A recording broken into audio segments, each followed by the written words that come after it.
مرحبا مليون متابعيني على راسي جميعا.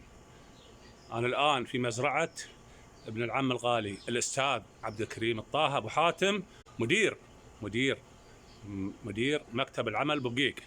اليوم راح أرويكم نخلة نادر وجودها في الحسا، قليل يعني، هي الوصيلية. خليني أرويكم إياها. هذه النخلة المباركة اللي تشوفونها وصيلية، شوف رطبها، دي تاكل منها ما تشبع، بارد يعني، مو حالية، حلو جدا. وبس مع الاسف الشديد ان قليل في نخيل يزرعون هذه النخله المباركه الوصيلي، يعني مو كل مزرعه تشوف فيها هذه النخله المباركه. بس ابو حاتم وضع له هذه النخله المباركه، حط له الوصيليه، ذكريات من نخيلنا القديمين اللي في الحسا. هذه حلوه وجدا، نصحكم يا اهل الحسا تحطون مزارعكم هذه النخله المباركه الوصيليه.